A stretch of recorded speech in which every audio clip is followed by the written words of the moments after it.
Good morning guys. ನಾವು ಇವಾಗ time 6 ಗಂಟೆ. ಅಲ್ಲಿಗೆ ಹೋಗ್ತಿದ್ದೀವಿ ಅಂತ ಹೋಗ್ತಾ ತೋರಿಸ್ತೀವಿ. ಬನ್ನಿ ಹೋಗೋಣ.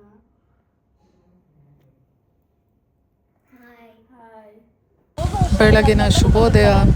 ಆಲ್ಮೋಸ್ಟ್ 6:37 ಆಯಿತು. ಈ ರೋಡಿಗೆ ಬರೋ ಅಷ್ಟೊತ್ತಿಗೆ ಮಕ್ಕಳು ಇನ್ನೂ ನಿದ್ದೆ ಸುಮ್ಮಲಿದ್ದಾರೆ. ಹಾಯ್ ಬಾಯ್ ಅಂದ್ಕೊಂಡು ನಾವು ಸಿಗಂದೂರು ಶ್ರೀ ಚೌಡೇಶ್ವರಿ ದೇವಸ್ಥಾನವನ್ನು ತಲುಪಿದ್ವಿ. ಶರಾವತಿ ನದಿ ತೀರದಲ್ಲಿರೋ ಈ ಪವಿತ್ರ ಕ್ಷೇತ್ರ ಸಾವಿರಾರು ಭಕ್ತರ ನಂಬಿಕೆಯ ಶಕ್ತಿಪೀಠವಾಗಿದೆ. ಇವತ್ತಿಗೂ ಭಕ್ತರ ಕಷ್ಟಗಳನ್ನು ದೂರ ಮಾಡಿ ಧೈರ್ಯ, ನೆಮ್ಮದಿ ಮತ್ತು ಆಶೀರ್ವಾದವನ್ನು ನೀಡುವ ಕರುಣಾಮಯಿ ತಾಯಿಯಾಗಿ ಚೌಡೇಶ್ವರಿ ಅಮ್ಮನನ್ನು ಆರಾಧಿಸಲ್ಪಡುತ್ತಾರೆ.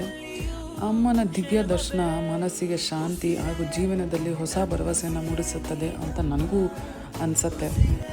ನಿಮಗೂ ಈ ಪವಿತ್ರ ಕ್ಷೇತ್ರಕ್ಕೆ ಭೇಟಿ ನೀಡುವ ಭಾಗ್ಯ ಸಿಗಲಿ ಅಂತ ಹೇಳಿ ಮುಗಿಸ್ತಾ ಇದ್ದೀನಿ. Thank you.